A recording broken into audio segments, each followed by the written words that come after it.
په بامیان ولایت کې د افغانستان د ګنجنې ملي نندارتون پرانیستل شو. په دغه نندارتون کې د بامیان ولایت بېلابېل لاسي صنایع نندارې ته وړاندې شوي وو.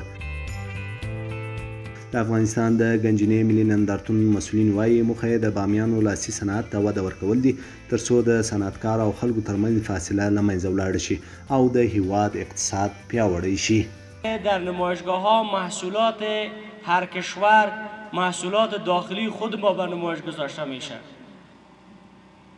نمایشگاه‌ها فرصت خوب تبلیغات رودرو و بازاریابی‌های رودروست.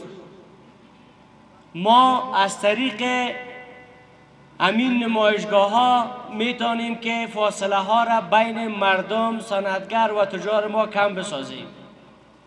ما از طریق براندازی همین نمایشگاه‌ها میتونیم که آگاهی بدهیم به مردم ما که امروز کشور ما تولید داره در بخش‌های مختلف.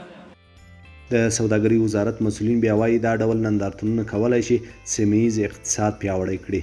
د دغه وزارت په باور په بامیان ولایت کې د پانګونې لپاره زمینه برابره ده. کورني او بهرني پانګوال کولی شي په یاد ولایت کې پانګونه وکړي. و با استفاده از این تریبیون به تمام سرمایه گذاران بامیانی و غیر بامیانی دعوت به عمل می آوریم که بیایید بهترین شرایط و فرصتها برای سرمایه گذاری در افغانستان و بامیان مهیا گردیدن. از این فرصت طلایی استفاده اعظمی نموده تجارت و سکتور خصوصی خیش را توسعه بخشید. د بامیان والی بیا په خلکو غږ وکړ چې د هیواد له تولیدات څخه ګټه پورته کړي ترڅو د هیواد کورنی صنعت پیاوړی شي. و خواهش ما هستیم که ما و شما از تولیدات وطنی خود استفاده کنیم. هم کشور آباد میشه، هم به ما و شما پیدا میشه، هم به مردم ما و شما پیدا میشه. و آن میوجات که از کشور خود داریم باید از او استفاده کنیم. هم دیکان ما سر پای ایستاد میشه، هم مردم غریب ما سر پای ایستاد میشه.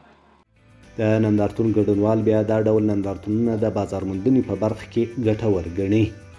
و این در بازاریابی ما خیلی زیاد کمک میکنه از این که مثلا ما یک جنس میخرم یک نفر میبره در دیگه ولایت و اونجا لیبل زدگی است شماره تماس ما است میتونه از دو طریق در دیگه ولایت هم بره.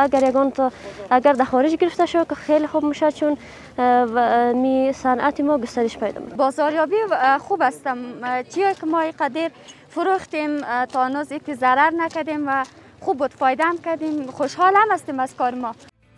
د افغانستان د ګنجنې ملي نندارتون په 160 غرفو کې د 15 ورځو لپاره په بامیان ولایت کې پرانیستل شوی چې د بامیانو د لاسي صنعت ترڅنګ د هیواد یو شمېر نور تولیدونکي صنایع هم نندارې ته وړاندې شوي وه.